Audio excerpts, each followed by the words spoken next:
கர்த்தருடைய நாமம் மகிமைப்படுவதாக. இன்றைக்கு நம்ம செய்திக்காக மத்தேயு சுவிசேஷம் எடுத்துக்கொள்வோம். 5ஆம் அதிகாரம், அதில் 20ஆம் வசனத்தை நம்ம வாசிப்போம். மத்தேயு சுவிசேஷம் 5ஆம் அதிகாரம் 20ஆம் வசனம். வேதபாரகர் பரிசேயர் என்பவர்களுடைய நீதியிலும் உங்கள் நீதி அதிகமாயிராவிட்டால் உங்கள் நீதி அதிகமாக இராவிட்டால் பரலோக ராஜ்யத்தில் பிரவேசிக்க மாட்டீர்கள் என்று பரலோக ராஜ்யத்தில் பிரவேசிக்க மாட்டீர்கள் என்று உங்களுக்கு சொல்லுகிறேன். இறந்த வண்ணமாக கண்களை மூடி ஆண்டவரே எங்களோடு இடைப்படுவீராக என்று கொடுத்து நாம் சோதனை பண்ணுவோம்.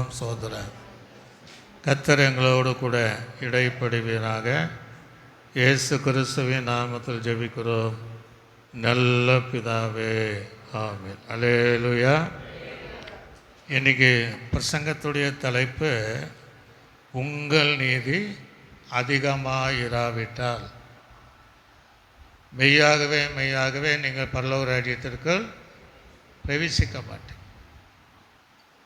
இது மலை பிரசங்கத்துடைய 12வது பிரசங்கம், 12வது ஏணிப்படி, 12வது வெற்றிப்படி. இந்த பகுதியில் இது அப்போஸ்தலர்கள் சொல்லக்கூடிய உபதேசம் அல்ல, அல்லது இன்றைக்கு இருக்கிற அனைத்து ஊழியர்கள் சொல்லக்கூடிய உபதேசம் அல்ல. இயேசுவே சொல்லிட்டு இருக்கிறாரு, உங்கள் நீதி அவங்க நீதி காட்டிலும் அதிகமாக இல்லைன்னா நீங்கள் பரலோக ராஜ்யத்திற்கு பிரவேசிக்க முடியாது. ஒரு அலேலுயா. புதிய ஏற்பாட்டு சபைக்கு கர்த்தர் எழுதுகிறார். புதிய ஏற்பாட்டு தேவ பிள்ளைகளுக்கு எழுதுகிற சத்தியம்தான். இந்த பரலோக ராஜ்யம் என்கிற வார்த்தை முதல் எங்கே வந்துச்சுன்னா யோவான் ஸ்நானகன் மூலமாக தான் முதல் வந்தது. அவன் பேர் யோவான் தான். அவன் எப்பொழுது யோர்தானில் ஞானஸ்நானம் கொடுத்துட்டே இருந்ததுனால ஸ்நானகன், யோவான் ஸ்நானகன் என்கிற பேருடையவனாய் மாறினான். ஒரு அல்லேலூயா. அவருடைய முதல் பிரசங்கத்தை பார்த்திங்கன்னா மன திரும்புங்கள் பரலோக ராஜ்யம் சமீபித்து இருக்கிறதுன்னு தான் சொல்கிறார்.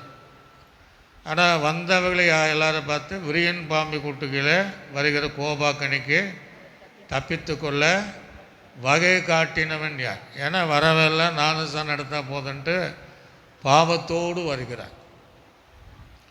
இயேசு கிறிஸ்து அதே பிரசங்கம்தான் பண்ணார். மனம் திரும்புங்கள் பரலோக ராஜ்யம் சமீபத்து இருக்கிறது. அவர் அதான் சொன்னார். வந்தவளை பார்த்து விரியன் பாம்பு குட்டிகளை வருகிற கோபாக்கினிக்கு தப்பித்து கொள்ள வகை காட்டினவன் யார்?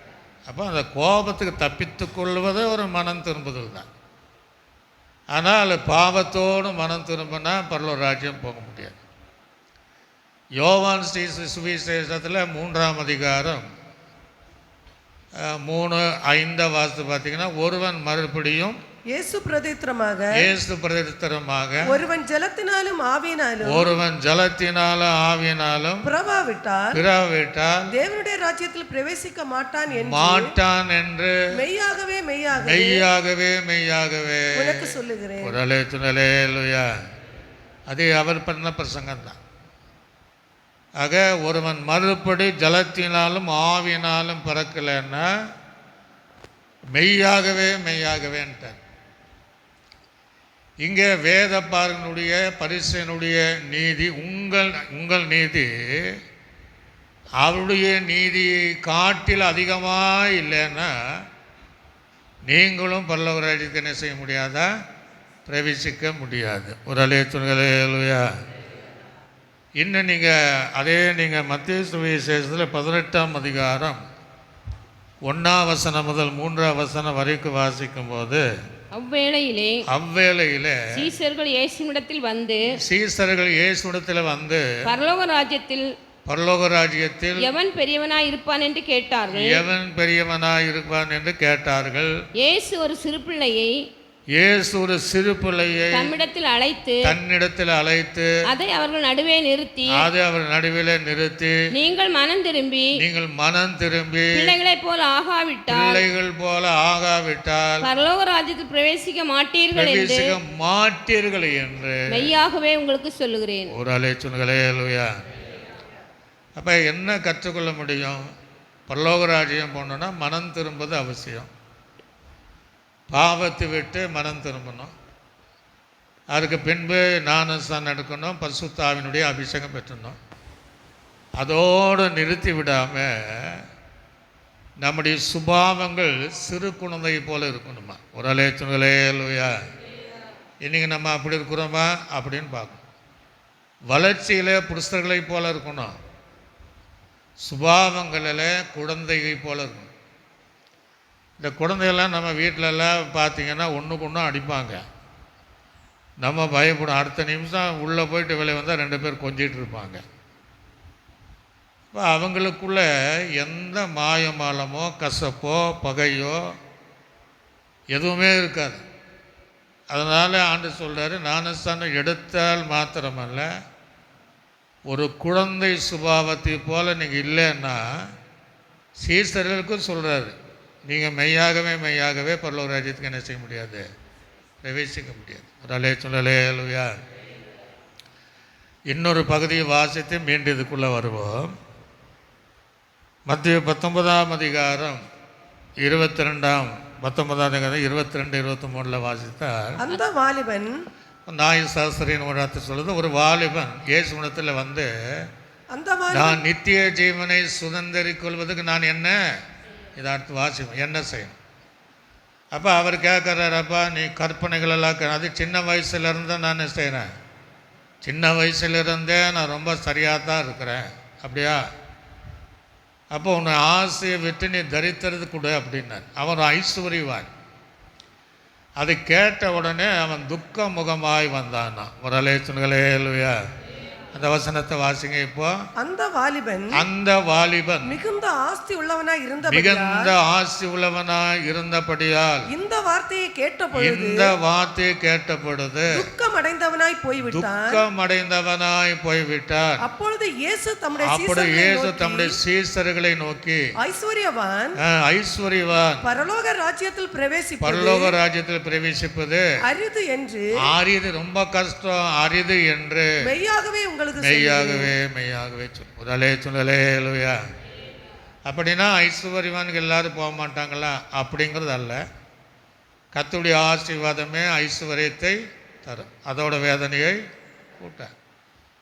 நம்முடைய தேவன் ஐஸ்வர்ய சம்பன்னனாக இருக்கார். நம்மை ஐஸ்வர்யாகும்படி அவர் சிலுவையிலே நமக்காக தரித்தர் ஆனார். ஆனால் இந்த ஐஸ்வர்யத்தினால அவருடைய ஊழியத்திற்காக பிரயோஜனப்பட்டால் மாத்திரம்தான் பரலோக ராஜ்யத்திற்கு போக முடியும். அல்லேலூயா.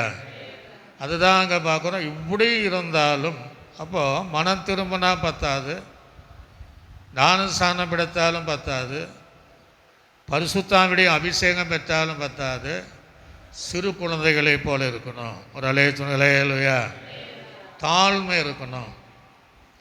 அதுக்கு பின்பு தேவனுக்கென்று கொடுக்கிற சுபாவங்கள் இருக்கணும். ஏழைகளுக்கு உதவக்கூடிய கரங்களாக இருக்க வேண்டும். அது மாத்திரமல்ல, நாம் இப்பொழுது செய்து கொண்டிருக்கிற நீதியை பார்க்கிலும், வேத பாரகன் பரிசை என்கிற நீதியை பார்க்கிலும் அதிகமாக இல்லைன்னா நீங்கள் மெய்யாகவே பரலோக ராஜ்யத்துக்குள்ள என்ன செய்ய முடியாதா? ஒரு அல்லேலூயா. இல்லை, இயேசு சொன்ன பிரச்சனை நம்ம நீதி இல்லைன்னு சொல்லலை, ஆனால் அது அதிகமாக இருக்கணும்னு விரும்புகிறார். இந்த வேத பார்வன் பரிசையனும் இயேசுக்கு பின்னாடியே குற்றம் சொல்லிட்டு போகிறவங்க தான். அது பின்னாடி நம்ம பார்ப்போம். ஆனால் அவங்கக்கிட்டேயும் சில நீதி இருக்குது. ஒரு அல்லேலூயா. அவங்க பரலோக ராஜ்யம் போக மாட்டாங்க, இருந்தாலும் அவங்கக்குள்ளே இருக்கிற நீதி, உங்கள் நீதியை பார்த்தா அது குறைவு தான். ஆகவே அந்த வேத பரிசையனுடைய நீதியை பார்க்கிலும் உங்கள் நீதி அதிகமாக இருக்கணும்னு விரும்புகிறார். அல்லேலூயா. அது அதிகமான நீதி செய்யக்கூடியவர்கள் அவர்கள் பரலோக ராஜ்யத்திற்குள்ளாக பிரவேசிக்க முடியும். அப்படியும் அதிகமாக நம்ம நீதி செய்யலைன்னா மெய்யாகவே நீங்கள் பரலோக ராஜ்யத்திற்குள்ளே என்ன பண்ண மாட்டீங்களா? பிரவேசிக்க மாட்டேன். நான் சொல்லலை, இயேசு கிறிஸ்துவே சொல்லியிருக்கிறார். ஒரு அலேச்சுலையா. அப்போ இந்த வேத பாரகன் யார்? வேத பாரகனை குறித்து நான் ஆராய்ச்சி செய்யும்போது, இப்போ நான் வசனம் எடுக்கலை, இந்த வேத பாரகர்கள் பழைய ஏற்பாட்டு காலங்களில் ராஜாக்களுக்கு காரிய தரிசிகளாக இருந்தவர்கள். ஒரு அலேச்சுலையா. ராஜாக்களுக்கு கீழே காரிய தரிசிகளாக இருந்தவர். இன்றைக்கி யார் ஜனாதிபதி பார்த்தாலும் சரி, பிரதமரானாலும் கேபினட் அமைச்சரானாலும் முதல் மந்திரி ஆனாலும் அவங்க பக்கமாக ஒரு ஆளை வச்சுருப்பாங்க. அல்லேலூயா. செக்ரட்டரின்னு அப்படி வச்சுருப்பாங்க. அவங்க காரியம் முழுவதும் இவங்க என்ன செய்வாங்க? பார்ப்பதை போல ராஜாக்களுக்கு இந்த வேதப்பாரர்கள் காரிய தரிசியாக பணிபுரிந்து வந்தவர்கள் தான் இந்த வேதப்பாரர்கள். ஒரு அல்லேலூயா. நமக்கு ஒரு சாமனம் இருக்குது. சாமனம் நிறைய சாமனம் தலைவர் இருந்தால் நம்ம சாமனத்திற்கீழே ஓவர்சருக்கீழே ஒரு செக்ரட்டரி என்ன செஞ்சுருக்கிறாங்க? வைத்திருக்கிறார். இப்போ நம்ம கீழே நம்ம ஒரு கமிட்டி என்ன செய்திருக்கிறோம்? வைத்திருக்கிறோம். இதே போல தான் அந்த நாள் ராஜாக்களுக்கு காரிய தரிசிகளாக இருந்தார். ரெண்டாவது எப்படி இருந்தாங்கன்னா, அந்த நாட்களில் அந்த பிரமாணங்கள் சட்டத்திட்டங்களானாலும் வியாக்கானம் செய்யக்கூடிய அந்த வேலையிலே பணிபுரிந்து வந்தார்கள். ஒரு அல்லேலூயா. வியாக்கானம் பண்ணுகிறது, வேதத்தை பிரமாணத்தை வியாக்கானம் பண்ணுவாங்க. எனக்கு ஒரு வசனத்தை வைத்து நம்ம வியாக்கானம் பண்ணுறோம். பலரும் வேதத்திலிருந்து பல வியாக்கானம் செய்வார்கள். அப்படி அந்த நாளில் அவர்கள் இருந்தார்கள். இன்னும் அவங்க நியாயப்பிரமாணத்தினுடைய காரியமானாலும் அரசாங்கத்தின் நிதியானாலும் பிரதிகை எடுக்கக்கூடியவர்களாக இருந்தாங்க. ஒரு அல்லேலூயா. அந்த ஒரிஜினலிருந்து என்ன செய்கிறாங்க? ஒரு பிரதிகை எடுக்கக்கூடிய வேலைகளை செய்தாங்க. எனக்கு ஒரு பத்திரம் வச்சோன்னா நகலில் என்ன செய்வான்? ஒன்று வச்சுருப்பான், அல்லது காப்பி ஒன்று வச்சுருப்பான். இப்போ அதுக்கு ஜெராக்ஸ் காப்பி அப்படின்னு வச்சுருக்கோம். அப்படி முதல் அவங்க தான் பிரதி எடுக்கிற வேலை. அவங்க இல்லாமல் யாருமே எடுக்க முடியாது. ஒரு அல்லேலூயா. வெள்ளைக்காரர் இதெல்லாம் பார்த்து தான் ஜெராக்ஸ் இதே மிஷினே கண்டுபிடிச்சிருக்கிறான். இப்படிப்பட்ட வேலைகளை செய்து வருகிறது தான் இந்த வேதப்பாரகர்கள். இந்த வேதப்பாரகளை பார்த்திங்கன்னா அனைத்து பிரமாணங்களையும் அனைத்து வஸ்துகளையும் பாதுகாக்கக்கூடியவளாக இருக்க வேண்டும். ஒரு அல்லேலூயா. எல்லாமே அவங்கக்கிட்ட தான் பாதுகாப்பாக பத்திரமாக வச்சுருப்பாங்க. இஸ்ரவேலினுடைய எல்லா சட்ட திட்டங்களையும் நன்றாக அறிந்தவர்கள்தான் வேதப்பாரகன். ஒரு அல்லேலூயா. ஆண்டவர் இவங்களை வச்சு தான் பேசுகிறார். வேதப்பாரகன் பரிசேயன் என்பதை நீதி உங்களுடைய நீதியை பார்க்கலாம் அதிகமாக இல்லைன்னா நீங்கள் பரலோக ராஜ்யத்தை என்ன செய்ய முடியாதா? பிரவேசிக்க முடியாது. பின்னாடி அவங்க காலத்தில் வழக்கறிஞர்களாக வக்கீலாக இருந்திருக்கிறாங்க. பைபிளெல்லாம் நீங்கள் ஆராய்ச்சி பார்த்தீங்கன்னா புதிய ஏற்பாடு அந்த காரியம் நல்லா தெரியும். பள்ளி ஆசிரியர்களாக அவங்க என்ன செஞ்சுருக்கிறாங்க? இருந்திருக்கிறார்கள். ஒரு அல்லேலூயா. இப்படிப்பட்டவர்கள் தான் வேதப்பாரகன். பரிசேயர் அப்படின்னா பரிசேயனை குறித்து சொல்கிறார். வேதப்பாரகனை மாத்திரம் சொல்லலை. வேதப்பாரகனும் பரிசேயன் என்கிற உங்கள் நீதி அவளுடைய நீதி பார்க்கல அதிகமாக இல்லைன்னா நீங்கள் மெய்யாகவே என்ன செய்ய மாட்டீங்க? பரலோக ராஜ்யத்திற்குள்ளாக பிரவேசிக்கும். ஒரு அல்லேலூயா. பரிசேயர்கள் யூத மார்க்கத்தில் 3 பிரிவாக இருப்பாங்க. அதில் ஒருத்தர் தான் சதுசேயர், இன்னொன்று எசனையர், மூன்றாவது பரிசேயர். ஒரு அல்லேலூயா. இந்த பரிசேயர் அப்படின்னா சிறையிருப்புக்கு பின்பாக அவங்க தங்களை பிரித்து கொண்டவள்தான் இந்த பரிசேயர். இந்த பரிசேயர் தங்களுக்கென்று ஒரு கோட்பாடை வைத்துக் கொண்டார்கள். வேதத்தினால் உண்டாகிற மத பேதங்களினால் உண்டான பிளவு செய்யப்பட்ட கூட்டம்தான் இந்த கூட்டம். ஒரு அலேச்சுலையா. ஆனால் உண்மையான ஒழுக்கத்திற்கு, உண்மையான சத்தியத்திற்கு, உண்மையான பிரமாணத்துக்கு புறம்பாக செயல்படுகிறவர்கள், அதாவது அதை புறக்கணிக்கக்கூடியவர்கள். ஒரு அலேச்சுலையா. இது நிறைய பேர் பாருங்க, சத்தியத்தை விரும்புறதில்லை, உபதேசத்தை விரும்புறதில்லை, அதை புறக்கணிக்கிற கூட்டம் இன்னைக்கு இருக்க தான் செய்யுது. ஒரு அலேச்சுலையா. ரெண்டாவது, தங்களை புகழ்ச்சியாக எண்ணக்கூடியவர்கள், தங்களை தான் எல்லாரும் புகழணும் அப்படி என்று தங்களை புகழ்ச்சியாக எண்ணக்கூடியவர்கள். எல்லா விதத்தில் பார்த்தீங்கன்னா அந்த பிரமாணங்களை இவங்க தான் சரியாக செய்கிறோம் என்று வெளித்தோற்றத்தின்படி அடையாளத்தை காட்டுகிறவர்கள். ஒரு அலேச்சுலையா. சத்தமாக சொல்லுகலையா. உள்ள ஒன்றும் கிடையாது, வெளியில் நாங்கள் என்ன ரொம்ப சரியாக இருக்கிறோம் அப்படின்ட்டு தங்களை ஒரு புறமான அலங்கரிப்புக்குள்ளாக, புறமான சுத்திகரிப்புக்குள்ளாக தங்களை மற்றவர்களுக்கு முன்பாக நீதிமான்களாய் காண்பிக்கிறவர்கள் தான் பரிசேயர். ஒரு அலேச்சுலையா. அது இன்றைக்கி இல்லாமல் இல்லை. ரட்சிக்கப்பட்ட இடங்களை பார்க்க முடியும். நிறைய பேர் அந்த அனுபவத்தில் இருக்கிறாங்க. சிலர் தங்களை தேவ பிள்ளைகளை போல காண்பிப்பார்கள், ஆனால் உள்ளுக்குள்ளே அவங்க தேவ பிள்ளையாய் ஜீவியம் செய்வதில்லை. ஒரு அலேச்சுலையா. தங்களை தான் எல்லாரும் புகழ்ந்து பேசணும்னு நினைப்பாங்க. அது இப்படிப்பட்ட சூழ்நிலைகள் இன்றைக்கு இல்லாமல் இல்லை. ஆனால் அந்த பரிசேயனுக்கிட்ட நல்ல குணங்கள் இருந்துச்சு. என்ன குணம் அப்படின்னா, உபவாசம், சரீரத்தை ஒடுக்க தான் உபவாசம் பண்ணுவான், தானம் தர்மங்கள் பண்ணுகிறவனாக இருந்தான். ஆனால் இந்த பரிசேயனுக்கு என்னென்னா, ஆவி உண்டு, தூதர்கள் உண்டு, உயிர்த்தெழுதலும் உண்டு. ஒரு அலேச்சுலையா. இப்படிப்பட்ட கூட்டம்தான். ஆனால் மற்றவளை அற்பமாக எண்ணுகிறவர்கள். ஒரு அலேச்சுலையா. அவ்வளோ பெருமையாக இருப்பாங்க. நீங்கள் லூக்காவில் பார்த்தீங்கன்னா, நான் பின்னாடி வசனம் எடுக்கிற வாசிக்காதீங்க. அந்த ஆயக்காரனை அற்பமாக, அந்த பாவியை அற்பமாக நினைப்பான், இவனை போல அல்ல. ஒரு அலேச்சுலையா. சத்தமாக சொல்லுகலையா. மற்றவளை அற்பமாக எண்ணக்கூடிய ஜனம்.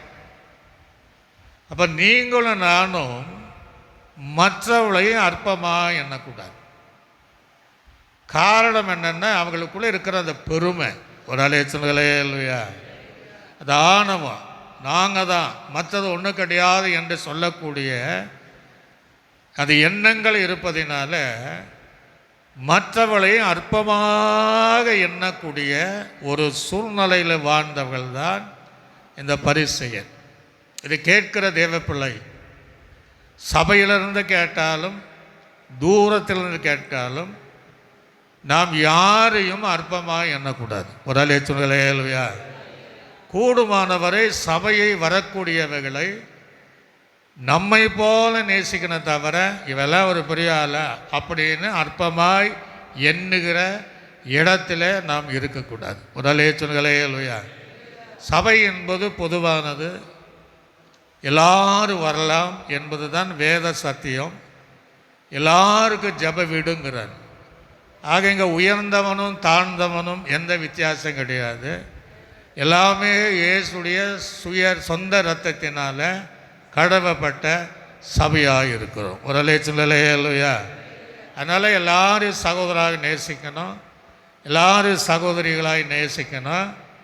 நம்மை மற்றவளை யாரும் அற்பமாகவோ இழிவாகவோ அவளை நாம் எண்ணாமல் தேவனுக்கென்று வாழ்கிறவளாக இருக்குவேன். அலேச்சுலையா. சத்தமாத்தா சொல்லுகலையா.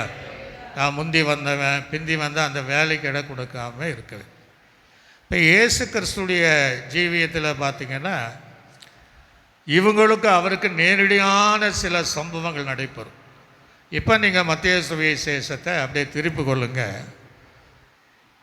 23ஆம் அதிகாரத்தை திருப்பி கொள்ளுங்க. 1ஆம் வசனத்திலிருந்து நீங்கள் 15வது வசனம் வரையும் அப்படி நிதானமாய் நாம் வாசிப்போம். பின்பு இயேசு ஜனங்களையும் தம்முடைய சீஷர்களை நோக்கி, தம்முடைய ஜனங்களை, தம்மை தேடி வந்த ஜனங்களையும் சீஷர்களை நோக்கி, வேத பாரகரும், இப்போ அவங்க மேலே சொல்றாரு, வேத பாரகரும் பரிசேயரும் மோசேயினுடைய ஆசனத்தில் உட்கார்ந்து இருக்கிறார்கள். நான் சொன்னது சார்தான், தங்களை பெருமையாக, தங்களை எல்லாரும் புகழணும், எல்லாரையும் அற்பமாக எண்ணிட்டு மோசேயினுடைய ஆசனத்தில் அவர்கள் என்ன செய்கிறாங்களா, உட்கார்ந்து இருக்கிறாங்க. யார்கிட்ட சொல்கிறாங்க?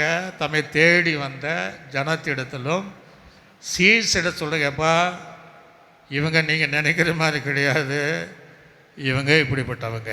ஒரு அலைய சொல்லுங்களேயா. அடுத்தது என்ன சொல்றாரு? ஆகையால் நீங்கள் கை கொள்ளும்படி அவர்கள் உங்களுக்கு சொல்லுகிற யாவையும் கை கொண்டு செய்யுங்கள். ஒரு அலைய சொல்லுங்களேயா. ஆனாலும் உங்களுக்கு என்ன சொல்கிறாங்களோ அதை நீங்கள் கை கொண்டு செய்யுங்க, ஏன்னா உங்களை ஆசீர்வதிப்பது நான் தான். ஒரு அலைய சொல்லுங்களேயா. ஏன்னா நியாயப்பிரமாணத்தின்படி செய்யலைன்னா கொலை செய்யப்படணும். அதனால் அவங்க செய்யக்கூடியவைகள், போதிக்க வேண்டியவைகள். அப்போ ஆசிரியராக இது கூட இருந்திருக்கிறாங்க, அதை நீங்கள் கை கொள்ள வேண்டும் என்று சொல்லுகிறார். அதுக்கு பின்னாடி அப்படி செய்கையின்படியோ செய்யாதிருங்கள். ஒரு அலைய சொல்லுங்களேயா. போதகனை நம்பாதே, போதகத்தை என்ன செய்ய நம்பன்னு ஒன்று சொல்லியிருக்கு. அதே போல் இங்கே அவங்க சொல்கிறதெல்லாம் செய்யுங்க, ஆனால் அவருடைய செயல்களின்படி என்ன செய்யாதீங்க. ஒரு அலைய சொல்லுங்களேயா. ஏன்னா அவருடைய செயல்கள் சரி கிடையாது, அவருடைய செய்கைகள் சரி கிடையாது, அதில் வாழ்க்கிற வாழ்க்கை சரி கிடையாது. அதனால் அதன்படி நீங்கள் செய்யாதிருங்கள். ஏனெனில் சொல்லுகிறார்கள், சொல்லியும் செய்யாதிருக்கிறார்கள். அல்ல சொல்லுங்களேயா. அவங்க சொல்லுவாங்க, ஆனால் சொல்லிட்டே செய்யாது இருப்பாங்க. இயேசு கிறிஸ்துவுக்கு இவங்களுக்கு என்ன வித்தியாசம்? அவர் சொல்லி செய்யாது இருப்பாரோ. ஒரு அலைய சொல்லுங்களேயா. ஆனால் இவங்க சொல்லி செய்யாமல் இருப்பார்களா. நம்ம வாய்க்காலோடு வந்துடக்கூடாது. கர்த்தருக்காக எதை சொல்லிட்டு அது செய்யாமல் இருக்கக்கூடாது. ஒரு அலைய சொல்லுங்களேயா. சில பொருத்தனை பண்ணுவாங்க, அதை சொல்லிட்டானா அது செய்து ஆக வேண்டும். ஒரு அலைய சொல்லுங்களேயா. வருஷம் புது வருஷத்தில் பல தீர்மானம் எடுப்பாங்க. 2-3 நாட்கள் பார்த்திங்கன்னா அப்படி இருக்கும். அப்படி பழையபடி அப்படியே போயிடுவாங்க. நம் தேவனுக்காக எதை தீர்மானம் பண்ணி சொல்லியிருக்கிறோமோ அதன்படி செய்யக்கூடியவளாக இருக்க வேண்டும். அல்லேலூயா சொல்லுங்களேயா. அடுத்த சீக்கிரமா வாசிக்கணும். சுமப்பதற்குரிய பாரமான சுமைகளை கட்டி மனுஷன் தோளின் மேலே சுமப்பார்கள், தாங்களோ ஒரு விரலினாலும் அதை தொடவே மாட்டாங்க. ஒரு அலைய சொல்லுங்களேயா. தம்முடைய ஜனங்களுக்கு சுமக்க முடியாத பாரங்களை சுமக்கக்கூடிய பாரங்களை கொடுப்பேன். நியாயப்பிரமாணம் என்பதுதான். ஆனால் அவர்கள் என்ன செய்ய மாட்டாங்களா, அதை தொட மாட்டாங்களா. அப்போ எப்படிப்பட்ட ஒரு பெருமையான வாழ்க்கை, தங்களை புகழ வேண்டும் என்ற வாழ்க்கை, மற்றவளை அற்பமாக எண்ணக்கூடிய ஜீவிதம். ஒரு அலைய சொல்லுங்களேயா. அப்படியே சொல்லிட்டு வர்றாரு. வாசிங்க. தங்கள் கிரியைகள் எல்லாம் மனுஷ காண வேண்டும் என்று செய்கிறார். கர்த்தர் பார்க்கணும், தேவன் பார்க்க வேண்டும் என்றல்ல. யார் தான் பார்க்கணுமா? நாங்கள் செய்கிற காரியம் மனுஷர்கள். அப்படின்னா மனுஷனுக்கு முகஸ்துதியாய் நடந்து கொள்கிறவர்கள், தங்களை ஜனத்திற்கு முன்பாக நீதிமான்களாய் காட்டுகிறவர்கள், தங்களை ஜனத்திற்கு முன்பாக பரிசுத்தவான்களாய் காத்துக்கொள்கிறவர்கள், ஜனத்திற்கு முன்பாக நானும் ஒரு தெய்வ பிள்ளை என்கிற அடையாளத்தை காட்டுகளை தவிர செய்களை இல்லைங்கிறார். ஒரு சொல்லலே இல்லையா? சொல்றாங்க, சொல்லின்படியும் அவங்க என்ன செய்யலை, வாழலை அப்படின்னு தான் ஆண்டவர் எங்கள் வேத பாரகனையும் பரிசையினை பற்றி சொல்லிட்டே வர்றார். சீக்கிரமா வாசிங்க பார்ப்போம். தங்கள் காப்பு நாடாக்களை அகலமாக்கி தங்கள் வஸ்திரங்களின் தொங்கலை பெரிதாக்கி விருந்துகளில் முதன்மையான இடங்களையும் ஜெப ஆலயங்கள் முதன்மையான ஆசனங்கள். அப்போ அவங்களுக்கு என்னன்னா எங்கே விருந்தினால ஃபஸ்ட்டு அவங்கள கவனிக்கணும். ஒரு சொல்லலையா? ஊழியக்காரரை கவனிப்பது நியாயமான காரியம்தான். ஆனால் ஊழியர்கள் யாரும் அப்படி இந்த காலத்தில் விரும்புவதில்லை. ஆனால் இங்கே இவங்க என்னென்னா அந்த விருந்துக்காரர்களே முதன்மையாக இருப்பார்கள் அப்படின்னு இருக்கு. அதே போல் அங்கே என்ன சொல்கிறாருன்னா, தேவ ஆலயங்களிலும் முதன்மையான ஆசனங்களையும் அல்லேலூயா நாங்கள் தான் அப்படின்ட்டு சொல்லக்கூடிய வேத பரிசேயர்களாய் இருக்கிறார்கள் என்று ஆண்டவர் நேரடியாக தம்முடைய ஜனத்திற்கும் சீசர்களுக்கும் சொல்லி வருவதையும் நாம் பார்க்க முடிகிறது. கீழே சீக்கிரமா வாசிங்க. சந்தை வழிகளில் வந்தனங்களையும் மனுஷரால் ரபி என்று அழைக்கப்பட்டதை விரும்புகிறார்கள். தங்களை அப்படி கூப்பிடணும்னு விரும்புவாங்க. சந்தை ரோட்டில் போனால் எங்களை ரபின்னு கூப்பிடணும், எங்களை கனம் பண்ணணும் என்று அந்த புகழ்ச்சியை தேடக்கூடிய ஜனங்களாக இருக்கிறார்கள். அப்புறம் நீங்களோ ரபி என்று அழைக்கப்படாதிருங்கள், கிறிஸ்து ஒருவரே உங்களுக்கு போதகராக இருக்கிறார், நீங்க எல்லாரும் உங்கள் சகோதராக இருக்கிறீர்கள். பூமியிலே ஒருவனை உங்கள் பிதாக்கள் என்று சொல்லாதிருங்கள், பரலோகத்தில் இருக்கிற ஒருவரே உங்களுக்கு பிதாவாக இருக்கிறார். நீங்கள் குருக்கள் என்று அழைக்கப்படாதிருங்கள், கிறிஸ்து ஒருவரே உங்களுக்கு குருவாய் இருக்கிறார். உங்களில் பெரியவனாய் இருக்கிறவன் உங்களுக்கு ஊழியக்காரனாய் இருக்கிறவன். அல்லேலூயா சொல்லுங்களேன். இந்த வேத பாரகனை போல பரிசையனை போல நீ பெரியவனாய் இருக்க விரும்பாத. அப்படியே நீ விரும்பினா நீ ஊழியக்காரனாய் இரு. ஒரு சொல்லலேலூயா அப்படின்னு ஆண்டவர் உபதேசத்தை தம்முடைய ஜனத்திற்கும் சீசர்களுக்கும் வேத பாரகர்கள் எப்படிப்பட்டவர்கள், பரிசேயர்கள் எப்படிப்பட்டவர்களாக இருப்பார்கள் என்று ஆண்டவர் தெளிவாக அங்கே போச்சுட்டே வர்றாரு. அடுத்தது சொல்றாரு பாருங்க, தன்னை உயர்த்துகிறவன் தாழ்த்தப்படுவான், தன்னை தாழ்த்துகிறவன் உயர்த்தப்படும். அப்போ இவங்க தங்களையே உயர்த்துகிற ஒரு கூட்டம். அதான் சொல்றாரு, தன்னை உயர்த்துகிறவன் ஒரு நாள் தாழ்த்தப்படுவான், நீங்கள் தாழ்த்திங்கன்னா ஒரு நாள் உயர்த்தப்படுவீர்கள். அல்லேலூயா. அப்போ சபை என்ன செய்யணும், நாங்கள் என்ன செய்யணும், தேவ சமூகத்தில் அதிகமாக நம்மை தாழ்த்தணும். நம்மை நாமே உயர்த்தப்பட விரும்பக்கூடாது. கர்த்தரே சொல்கிறார், ஏற்ற வேலையில் உயர்த்தும்படி ஒரு பலத்த கரத்திற்குள் என்ன செய்யுங்க, அடங்கிருங்க. நானே உயரணும்னு ஆசைப்படக்கூடாது. ஆனால் அவர் உயர்த்துகிற தேவன். அல்லேலூயா. அப்படி நாமத்தை சொல்ல சொல்ல அவர் நம்மை உயர்த்துகிற தேவன் என்பதை அறிகிறோம். இப்போ என்ன சொல்றாரு பாருங்க, வேத பரிசனை பார்த்து மாயக்காரனாகிய அல்லேலூயா. எப்படியா மாயக்காரனாகிய அப்படிங்கிற நேரடியாக பேசுறார். பக்கத்தில் தான் இருக்கிறாங்க, பயப்படலை, முகதாட்சனை காட்டலை, மாயக்காரராகிய அப்படின்ட்டார். ஆக தேவ பிள்ளைகள் மாயமானமான வாழ்க்கை வாழக்கூடாது. அப்போ வேத பரிசையன் எப்படிப்பட்ட வாழ்க்கை வாழ்ந்தான், மாயமானமான வாழ்க்கை. ஒரு அல்லேலூயா. மாயமானமான ஜீவியத்தை செய்தான் ஆண்டவர் நேரடியாக பேசுறாரு. என்ன பேசுறாரு, மாயக்காரராகிய வேத பாருகிறாரு பரிசேயரே உங்களுக்கு ஒரு அல்லேலூயா. ஐயோன முடிஞ்சுன்னு அர்த்தம்.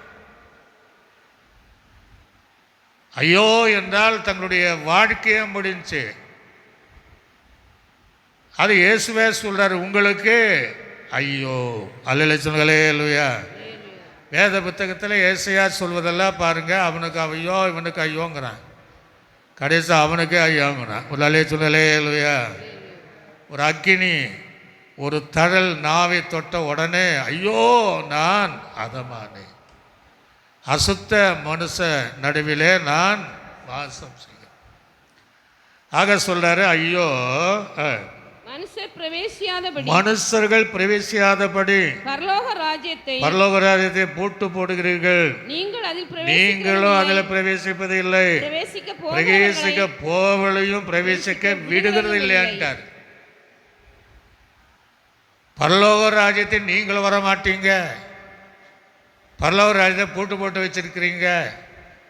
அப்படி வர விரும்புகிறவர்களையும் நீங்க பிரவேசிக்க கூடாதபடி தடையா இருக்கிறீர்கள். ஒரு அலைய சொல்லுங்களே இல்லையா. இப்படி சொல்லிடுதா சொல்றாரு மலை பிரசங்கத்தில். இந்த வேத பாருங்க பரிசேயனுடைய நீதி இருக்கு இல்லையா, உங்கள் நீதியை பார்க்கல அவருடைய நீதி அதிகமாக இருக்கணும், இல்லைன்னா பரலோக ராஜ்யத்தில் நீங்கள் என்ன செய்ய முடியாதா, பிரவேசிக்க முடியாதுங்கிற. அங்கேயும் அவங்கக்கிட்ட இருந்து ஒரு சத்தியத்தை எடுத்து அவங்கக்கிட்ட இருக்கிற ஒரு நீதி எடுத்து நம்ம நீதியை கம்பேர் பண்ணி அந்த நீதிக்கு ஈடில்லாமல் இருப்பதனால இன்னும் அதிகமாக நீங்கள் நீதி செய்யணும். அல்ல சொல்களே இல்லையா. நீங்கள் பரலோக ராஜ்யம் போகணுன்னா இன்னும் அதிகமாக நீங்கள் பூமியில் இருக்கிற காலங்கள் வரையும் அதிகமாக நீங்கள் நீதி செய்யணும்னு கர்த்தராக இயேசு மலை பிரசங்கத்திலே சொல்வதை நாம் பார்க்க முடிகிறது. இன்னும் அடுத்தது பாருங்க, மாயக்காரராக வேத பார்க்கிறே பரிசேயரே மறுபடியும் தான் சொல்றாரு, உங்களுக்கு ஐயோ பார்வைக்கு நீண்ட ஜெபம் பண்ணி. ஒரு அலைய சொல்லலே இல்லையா. பைபிளில் நிறைய இடத்துல இருக்கு இல்லையா. இவங்க ஜெபம் எப்படி இருக்குமா, பார்வைக்கு உண்மையாக சங்கீதத்தில் வாசித்தோம் இல்லையா, முழு அந்த இருதயம் கிடையாது, உண்மையாக வேதத்தை நேசிக்கலை, தேவனை நேசிக்கலை, எல்லாரும் பார்க்கட்டுப்பா நான் ரொம்ப நேரம் ஜெபம் பண்ணுறேன் அப்படின்னு சொல்லக்கூடிய அளவுக்கு பார்வைக்கு நீண்ட ஜெபம். ஒரு அலைய சொல்லலே இல்லையா. அது தேவனுடைய பார்வைக்கு அல்ல, பரலோகத்தின் பார்வைக்கு அல்ல, மனுஷ பார்வையில் ஓ இவ்வளோ ஜெபம் பண்ணுறார் பாடுறா அப்படின்னு சொல்லத்தக்க பார்வைக்கு நீண்ட ஜெபம், அதில் உண்மை இல்லாத ஜெபம். அல்ல சொல்லலே இல்லையா.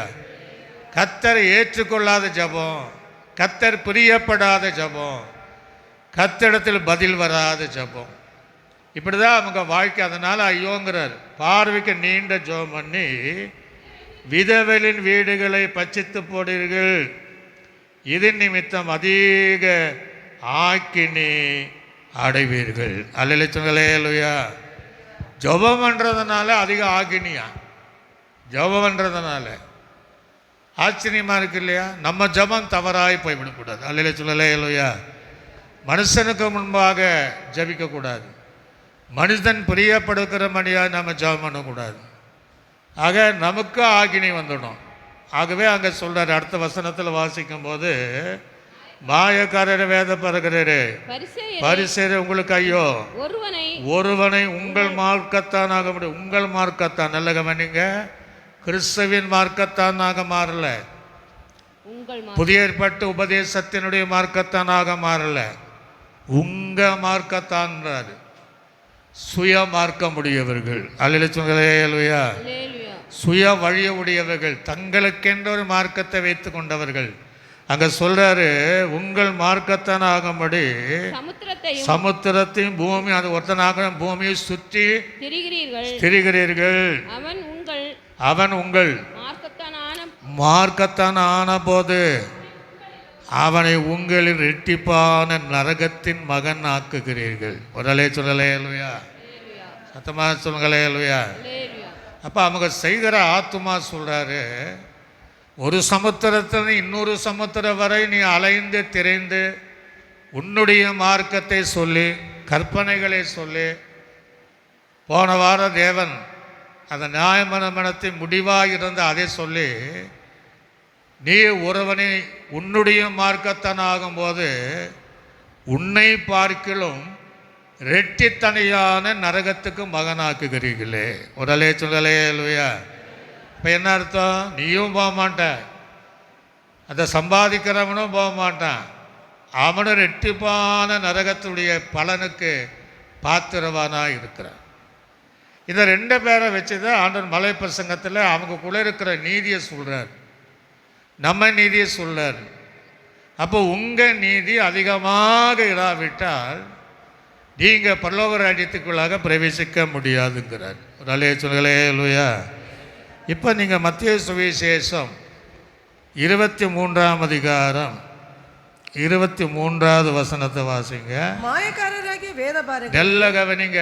மாயக்காரராகிய வேத பாரகரே, பரிசேயரே, உங்களுக்கு ஐயோ, உங்களுக்கு ஐயோ, நீங்கள் ஒற்றலாமிலும், நீங்க நல்ல ஒத்தலாகிலும், வெந்தயத்திலும் சீரகத்திலும் தசமபாகம் செலுத்தி நியாயப்பிரமாணத்தில் கற்பித்து இருக்கிற விசேஷித்தாவியாகிய நீதியும் இரக்கத்தையும் விசுவாசத்தை விட்டு விட்டீர்கள்.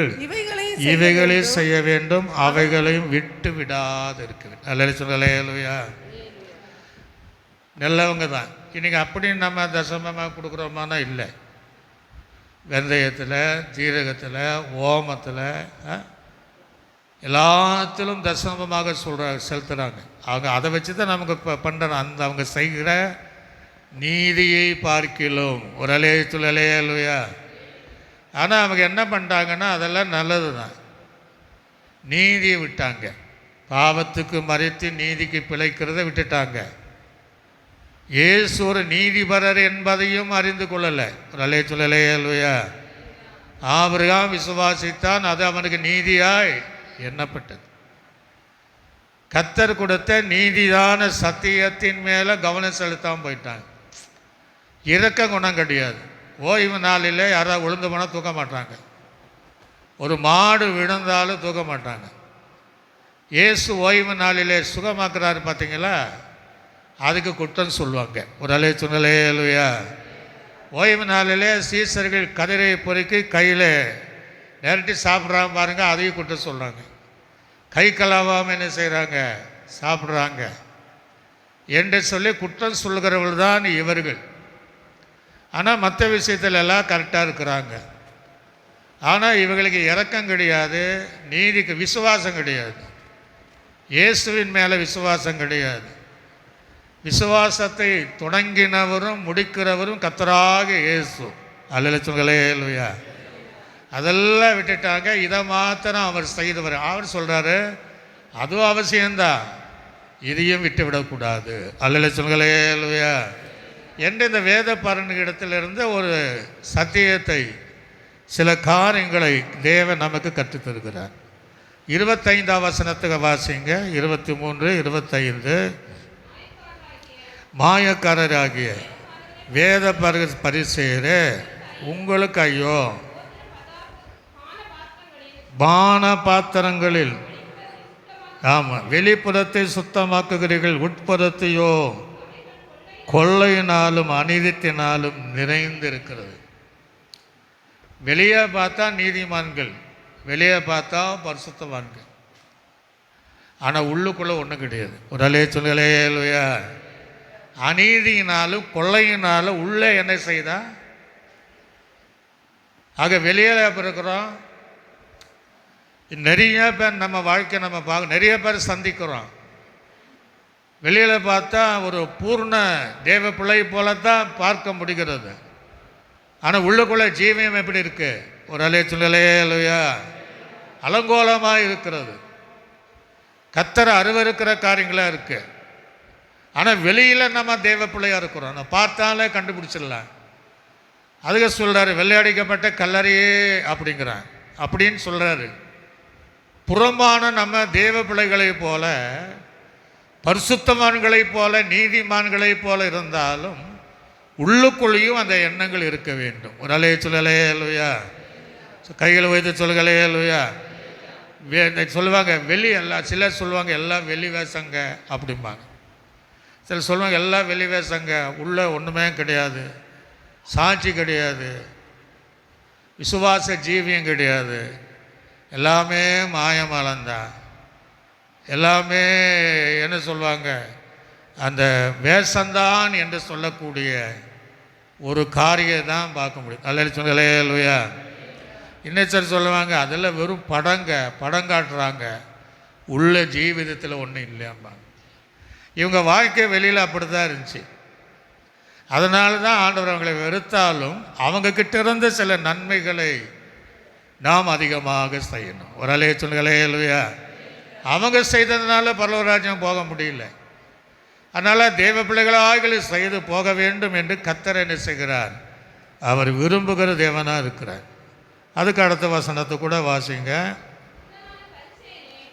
இல்லை 25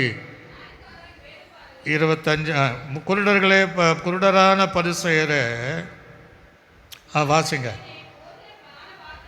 போஜன பான பாத்திரங்களில் வெளிப்புறத்தை சுத்தமாக்குறீர்கள், உட்புறத்தையோ சுத்தமாக்குங்கிறார்.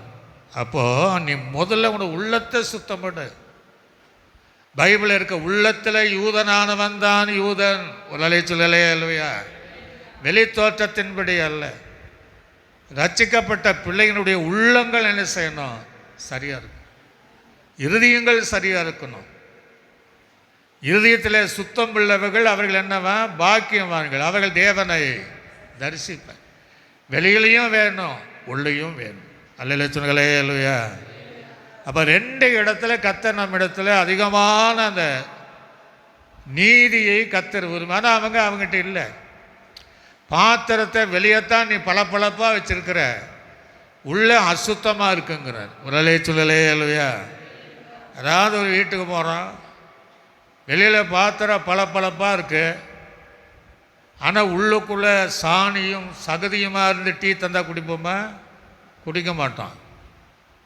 ஆக உள்ள நம்ம பார்த்து தான் குடிப்பான். ஒரு கொசு விழுந்தால் கூட நம்ம என்ன செய்ய மாட்டோம், குடிக்க மாட்டோம். அப்போ ஜீவிதத்தில் இந்த பாத்திரம், தேவன் விரும்புகிற இந்த பாத்திரம் உட்புறமும் வெளிப்புறமும் பரிசுத்தமாக இருக்க வேண்டும். அல்ல சொல்களே இல்லையா, கையில் ஊற்றி சொல்களே இல்லையா.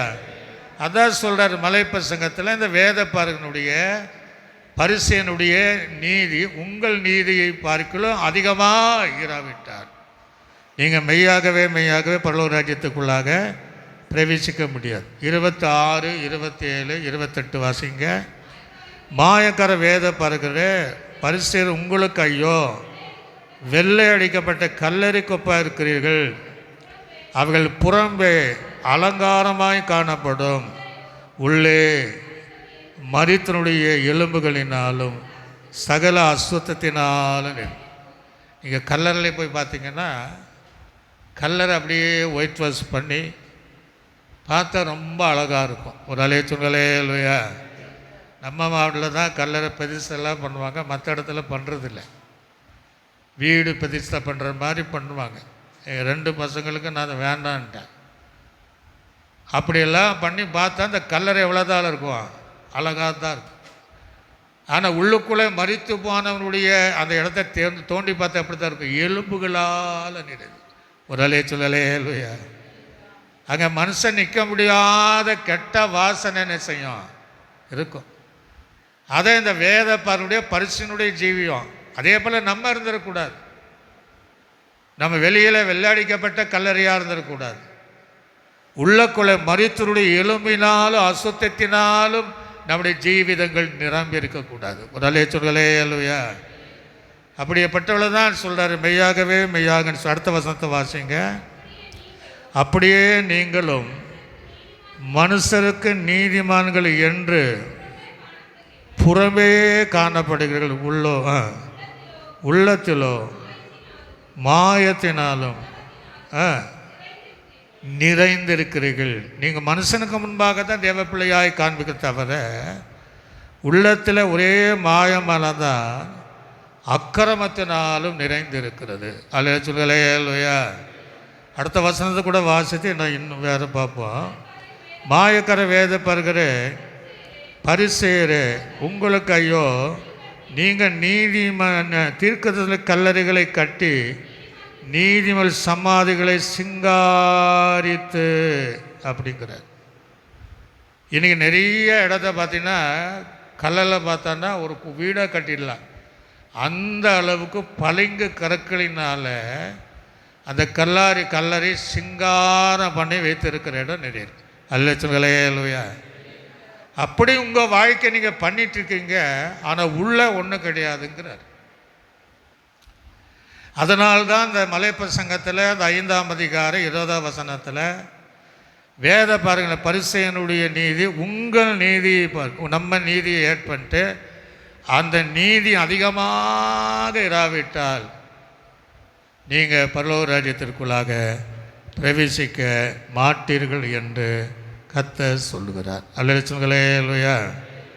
அப்போ இதெல்லாம் நம்ம பார்த்து லூக்கா சுவிசேஷத்தில் இந்த பரிசேயனுடைய ஜீவிதத்தை நம்ம பார்ப்போம். 18ஆம் அதிகாரம் 9ஆம் வசனத்திலிருந்து நீங்க வாசித்து பாருங்க. அன்றையும் தங்களை நீதிமான்கள் என்று நம்பி மற்றவர்களை அற்பமாய் எண்ணின, அதை ஏற்கனவே சொன்ன, மற்றவர்களை அற்பமாய் எண்ணின சிலரை குறித்து அவர் உவமையை சொன்னார். 2 மனுஷர் ஜெபம் பண்ணும்படி தேவாலயத்துக்கு போனார்கள். நிறுத்துங்க, நல்ல கவனிங்க.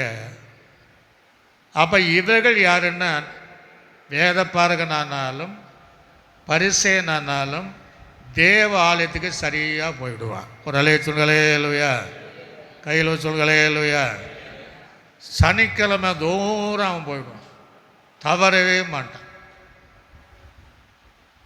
அன்றைக்கு வெறுகு கூட அடுப்பு மூட்டக்கூடாது. இப்போ என்ன சொல்கிறாருன்னா, இவங்க நீதியை பார்க்கல உங்கள் நீதி அதிகம். அப்படின்னு என்ன அர்த்தம்? நம்ம வாரத்துக்கு ஒரு முறை அல்ல, ஒவ்வொரு நாளும் இவங்கள் ஒரு நாள் வந்ததை போல அல்ல, நாமும் பல நாட்கள் தேவனுடைய ஆலயத்திற்குள்ளாக வர வேண்டும். ஒரு அல்லேலூயா. அவங்க செய்கிற நீதியை பார்க்கல அதிகமான நீதி இருக்கணுங்கிற அந்த சங்கீதத்தில் வாசித்தோம். நானும் தேவனுடைய ஆலயத்திலிருந்து என்ன செய்கிறேன்? கர்த்தரை முழு மனத்தோடு நான் அவரை கூப்பிடுகிறேன், எனக்கு மறுத்துரு அருளினார். வாரத்துக்கு ஒரு முறை அவன் போவதை போல என்பது நீதி கிடையாது. ஆக எப்பொழுதும் தேவனை தேடுகிறவர்களாக இருந்து அவரை காட்டில் அதிகமாக நீதி இருக்கணும். ஒரு அலைய சொல்லுயா, கையில் வச்சு சொல்லுயா. இன்னைக்கு அந்த அனுபவத்தை நாம் பார்க்க முடியல. நமக்கு வியாழன் வெள்ளி ஆகிய நாட்கள், ஞாயிறு எல்லா நாள் கூட்டம் இருக்கு. சரி, அரசாங்கத்தில் வேலை செய்கிறத தவிர்த்து மற்றவங்களை என்ன செய்யலாம்? தாராளமாய் அந்த கூட்டத்துக்கு வரலாம். அப்போ அது சொல்கிற அந்த நீதி அதிகமாக இருக்கணும்.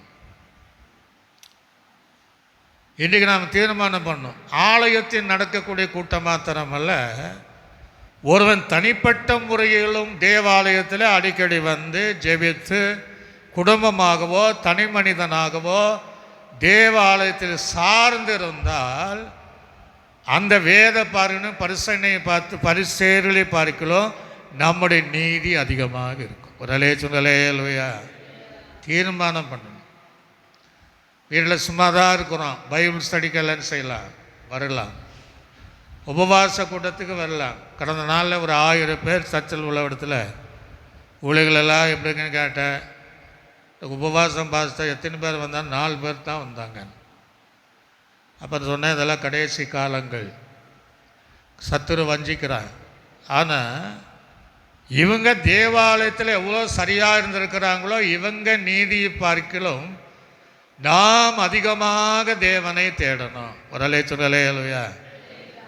பழைய நாட்கள் இருந்த விசுவாசிகள் இருப்பீங்க.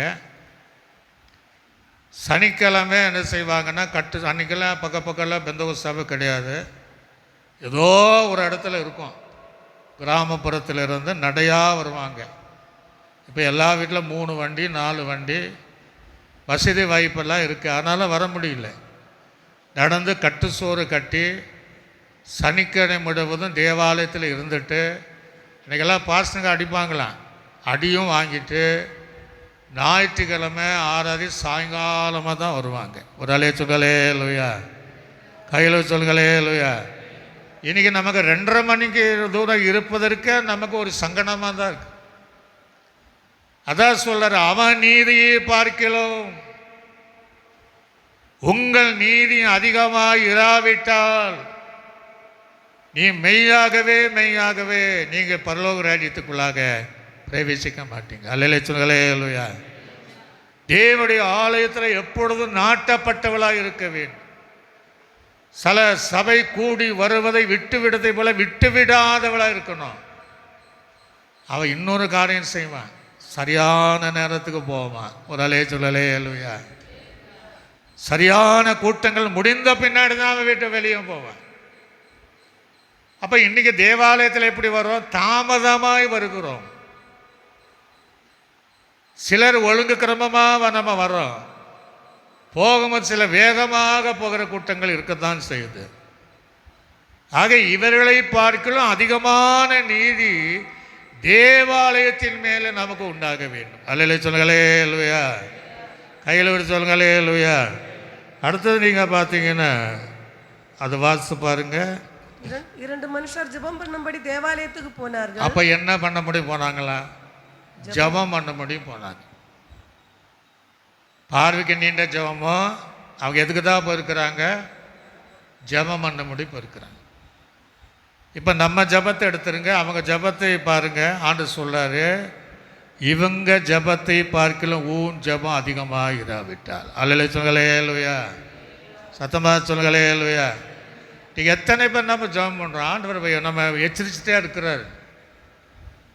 நம்ம வாழ்க்கையில் ஜெபம் எப்படி இருக்குது அப்படின்னா, அவன் 1 மணி நேரம் ஜெபம் பண்ண ஆண்டு அந்த வசனத்தில் அதிகமானார். 2 மடங்குன்னு சொல்லலை, 3 மடங்குன்னு சொல்லலை, 4 மடங்குன்னு சொல்லலை, அல்லது 10 மடங்குன்னு சொல்லலை, அதிகமாய். ஒரு அலே சொல்லலே. அல்லேலூயா.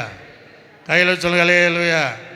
அப்போ அவன் ஒரு மாயமாலமான ஜெபித்தாலும் பார்வைக்கு நீண்ட ஜெபம் பண்ணாலும் தேவ பிள்ளைகளாக நம்ம அதிக நேரம் தேவாலயத்தில் வந்து ஜெபிக்கிற கூட்டமாக இருக்க வேண்டும். அல்லேலூயா சொல்லுங்களே. அல்லேலூயா.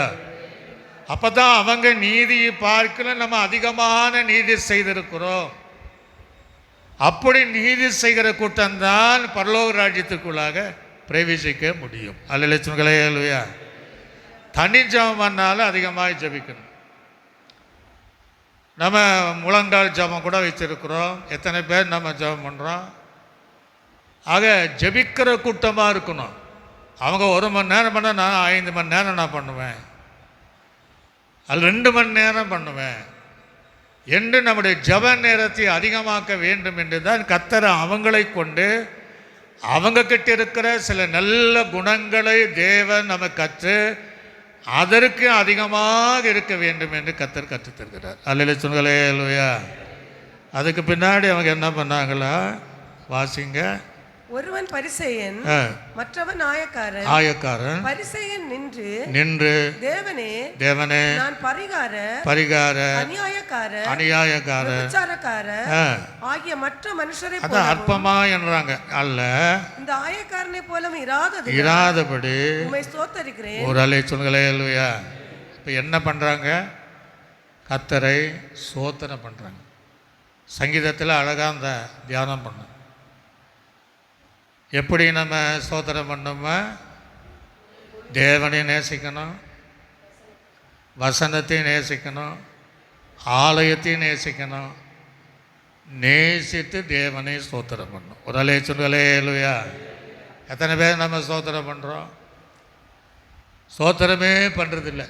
பாசமாக சொன்னால் தோத்திரம் பண்ணுங்க, தோத்திரம் அப்படி தான் இருக்கிறோம் தவிர, அப்போ அவனை காட்டிலும் அதிகமாய் ஸ்தோத்திரம் பண்ணுகிற கூட்டமாக இருக்கும். ஒரு அலே சொல்லுங்களே. அல்லேலூயா. அவனை பார்க்கிற அதிகமாய் தேவனை துதிக்கிற ஜனங்களாக இருக்க வேண்டும். எங்கே நம்ம துதிக்கிறோம்? எங்கே நாம் ஸ்தோத்திரம் பண்ணுறோம்? அநேகருடைய ஸ்தோத்திரத்தினால கிருபை என்ன செய்யுமா? பெருகும். ஸ்தோத்திர பலியிடுகிறவன் கர்த்தரை என்ன செய்கிறானா? மகிமைப்படுத்துகிறவன். நம்மளால் அந்த நாளை மகிமைப்படுத்த முடியல, ஆனால் அவன் செலுத்தின மகிமை கர்த்தரை ஏற்றுக்கொள்ளலை. ஆனால் அவனை காட்டிலும் அதிகமாய் கர்த்தரை ஸ்தோத்தரிக்க வேண்டுமா? அல்லேலூயா சொல்லுங்களே. அல்லேலூயா. தாவீது அதிகமாய் கர்த்தரை ஸ்தோத்தரித்தான். எத்தனை பேர் நம்ம வாயை திறந்து கர்த்தரை நம்ம சோதனம் பண்ண முடியும்? எப்போது கர்த்தரை சோதரிக்க வேண்டும். எக்காலத்தில் கர்த்தரை என்ன செய்கிறேன், நான் சோதரிப்பேன். அவன் துதியின் நாவில இருக்கும் முழு பலத்தோடு அதில் உண்மையோடு கர்த்தரை துதிக்கிற கூட்டமாக இருக்கு. அல்லேலூயா.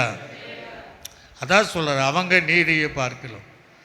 உங்கள் நீதி அதிகமாக இல்லைன்னா, நீங்கள் அதிகமாய் கர்த்தரை துதிக்கலைன்னா, நீங்கள் அதிகமாய் கர்த்தரை சோதனம் பண்ணலன்னா, நீங்கள் பரலோக ராஜ்யத்துக்குள்ளாக பிரவேசிக்கணும். காரணம் என்னென்னா, அங்கே தோத்திரம் பண்ணுற வேலை தான். ஒரு அல்லேலூயா. இங்கே அங்கே போய் டயர்டாகிட்டோன்னா அங்கே என்னத்தை பண்ணுவார், தள்ளிப்படுவார். ஆகவே இங்கே தீர்மானம் பண்ணுங்க. வீட்டில் இருக்கும்போது 1 மணி நேரம் தேவ சமூகத்தில் இருந்து நீங்கள் சோத்திரம் பண்ணி பாருங்கள். ஒரு அல்லேலூயா. அடுத்தது வாசிங்க பாப்பா. வாரத்தில் 2 தரம் உபவாசிக்கிறேன். இப்போ வார்த்தை எத்தனை நாள் உபவாசிக்கிறான்னா, எத்தனை சொல்லுங்க. அப்போ அந்த நீதிக்கு அதிகமாக நேரம் நம்ம எவ்வளோ தானே உபவாசிக்கணும்? இதெல்லாம் நம்ம சிந்திக்கிற ஒரு நேரம் தான் இந்த நேரம். பழையபடி காலங்களில் யூதர்கள் வாரத்துக்கு 2 முறை உபவாசம் பண்ணாங்க. ஒன்று திங்கக்கிழமை, இன்னொன்று வேலைக்கிழமை. ஒரு அல்லேலூயா. அவங்க உபவாசம் பண்ணுவாங்க. பிரமாணத்தில் வரும்போது வருஷத்துக்கு 1 முறை உபவாசம் பண்ணுவாங்க. எடுத்து வாசிங்க பார்ப்போம். லேவியராக புத்தகம் 23ஆம் அதிகாரம் 27 முதல் 32 வரை வாசிங்க. சீக்கிரமாக வாசிக்கணும். அது 7ஆம் மாதம் 10ஆம் தேதி பாவ நிவர்த்தி செய்யும் நாளும் இருப்பதாக. அப்பொழுது நீங்கள் உங்கள் ஆத்துமாக்களை உபவாசம் தாழ்மைப்படுத்தி செலுத்த கடுவீர்கள். அந்த நாள் தேவனாய் கர்த்தர் சந்நிதியில் பாவ நிவர்த்தி செய்யப்படும் இருக்கிறபடியால் உபவாசம் இருக்கணும். யாதொரு வேலையும் செய்ய வேண்டாம். அந்த நாளில் தன்னை தாழ்மைப்படுத்தாத, உபவாசம் இருக்காத எந்த ஆத்துமாவும் தன் தேசத்தில் இராதபடி அறுப்புண்டு போகுங்கிறார். ஒரு அல்லேலூயா. இப்போ வருடத்துக்கு 1 முறை அங்கே வச்சிருந்தார். அதுக்கு பின்பு 1200 வருஷத்துக்கு பின்பு சகரியாவினுடைய காலங்களிலே வருஷத்துக்கு 4 முறை உபவாசம் இருந்தது. ஒரு அல்லேலூயா. சத்தமாக சொல்லுங்களேலூயா. சகரியாவின் புஸ்தகம் 8ஆம் அதிகாரம் 19ஆம் வசனத்தை வாசி பாருங்க. சகரியாவின் புஸ்தகம் 8ஆம் அதிகாரம் 19ஆவது வசனம். 4ஆம் மாதத்தில் 4ஆம் மாதத்தில் உபவாசமும். அப்போ 4ஆம் மாதத்தில் ஒரு உபவாசமும், 5ஆம் மாதத்தின் உபவாசமும். அப்போ 5ஆம் மாதத்தில் 2, 5ஆம் மாதத்தில் உபவாசமும், 7ஆம் மாதத்தின் உபவாசமும், 7ஆம் மாதத்தில் உபவாசமும், 10ஆம் மாதத்தின் 10ஆம் மாதத்தில் உபவாசமும். யூதா வம்சத்தாருக்கு மகிழ்ச்சியாகவும், மகிழ்ச்சி, அந்த நாள் மகிழ்ச்சியாகவும் சந்தோஷமாகவும் நல்ல பண்டிகைகளாகவும் மாறி போகும். நல்ல பண்டிகை நாளாக மாறி போகும். ஆகையால் சத்தியத்தையும் போதும். அப்ப இங்க என்ன சொல்றாரு, வருடத்திற்கு 4 தடவை உபவாசம் இருக்கணும். ஒரு அல்லேலூயா. கையில் ஒரு சொல்லுங்களேலூயா. அப்ப இயேசு கிறிஸ்துவுக்கு பின்பாக 500 வருடத்திற்கு பின்பாக எப்படி இருந்தாங்க? வாரத்துக்கு 2 முறை இருந்தாங்க. வருஷம் நீங்கள் கணக்கிட்டு பார்த்தீங்கன்னா 104 தடவை வருடத்தில் உபவாசம் இருந்திருக்கிறாங்க. ஒரு அல்லேலூயா. சத்தபாத்தா சொல்லுங்களேலூயா. அப்படின்னா அந்த உபவாசம் என்கிற நீதியை பார்க்கலாம். உங்கள் நீதி அதிகமாக இல்லைன்னா, நீங்க அதிகமாய் உபவாசிக்கலைன்னா, உபவாசத்தோடு நீங்கள் தேவ சமூகத்தில் இல்லை யாதொரு வேலை செய்யக்கூடாது. அப்படி இல்லைன்னா நீங்க மெய்யாகவே நீங்க பரலோக ராஜ்யத்துக்குள்ளாக பிரவேசிக்க மாட்டீர்கள் என்று சொன்னார். அல்லேலூயா. அவனுக்கு அந்த நீதியை வைத்திருந்த அந்த நீதி அந்த பரலோக ராஜ்யம் போடல. அது சரீரத்தை ஒடுக்கக்கூடிய நீதியாக தான் இருந்துச்சு, முகத்தை வாட்டக்கூடிய நீதியாக தான் இருந்துச்சு. தவிர தேவனை பிரியப்படுத்த உபவாசம் கிடையாது. இன்னைக்கு எத்தனை பேர் நம்ம உபவாச கூட்டத்துக்கு வரோம்? எத்தனை பேர் உபவாச கூட்டத்துக்கு போக வேண்டாம் என்கிற அறிவிப்பு கொடுக்குறவங்களும் நிறைய பேர் இருக்கத்தான் செய்கிறாங்க. ஆனால் வேதம் சொல்கிறது நம்மை தாழ்த்தி தேவ சமூகத்தில் உபவாசம் இருக்க அந்த வேத பரிசேயனுடைய நீதியை பார்க்கலாம் உங்கள் நீதி அதிகமாக இருக்க வேண்டும். அல்ல சொல்களே இல்லையா? கையில் சொல்களே இல்லையா? தீர்மானம் பண்ணுங்க. தனிமையாய் வந்து உபவாசிக்கலாம். இங்கே உபவாச கூட்டத்தோடு கூட உபவாசிக்கலாம். உபவாசம் இல்லாமல் நீங்கள் பரலோகராஜ்யம் போக முடியாது. வீட்டிலேயே இருந்து உபவாசம், யாதொரு வேலை செய்யக்கூடாது. சில ஊழியர்களே வேலை செஞ்சுட்டு என்ன செய்கிறாங்க, நான் சொல்லிடுறேன், அதை வேஸ்ட்டும்ப. உபவாசம் என்ன? வேத வசனத்தின் தேவ சமூகத்தில் ஜெபித்து உபவாசிக்கிற கூட்டம் தான் சொல்கிறார் கர்த்தர் மலை பிரசங்கத்தில், உங்கள் நீதி அதிகமாக இருக்கணும். அல்ல சொல்லையா? உங்கள் உபவாசத்தின் நாட்கள் அதிகமாக இல்லைன்னா நீங்கள் பரலோக ராஜ்யத்துக்குள்ளாக பிரவேசிக்க முடியாது. அல்ல சொல்லையா? அடுத்து வாசிக்க நான் முடிச்சிடுவோம்.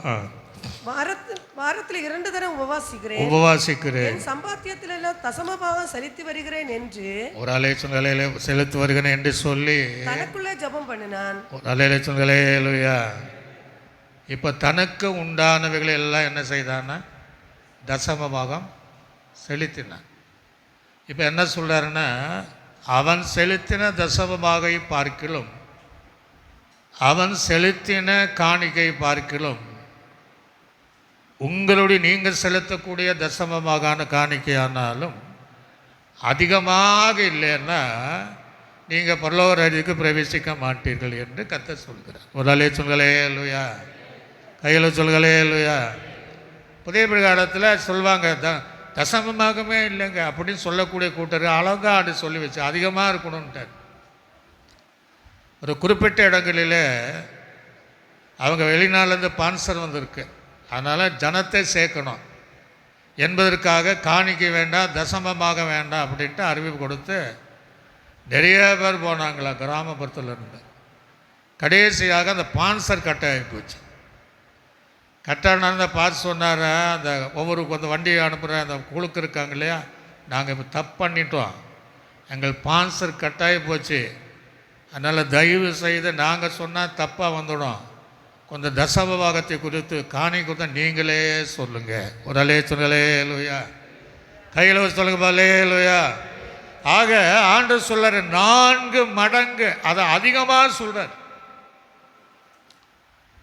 அவனுடைய நீதியை பார்க்கலாம் உங்களுடைய நீதி அதிகமாக இராவிட்டால் நீங்கள் மெய்யாகவே பரலோக ராஜ்யத்தில் பிரவேசிக்க மாட்டீர்கள். அல்ல சொல்களே இல்லையா? நேரமாக பழைய நாட்களெல்லாம் நாங்கள் ஊழியர் செய்த நாட்களில் பலிப்புட ஃபுல்லாக பார்த்திங்கன்னா காய்கறினால் முட்டை அப்படியே நிரம்பி இருக்கும்.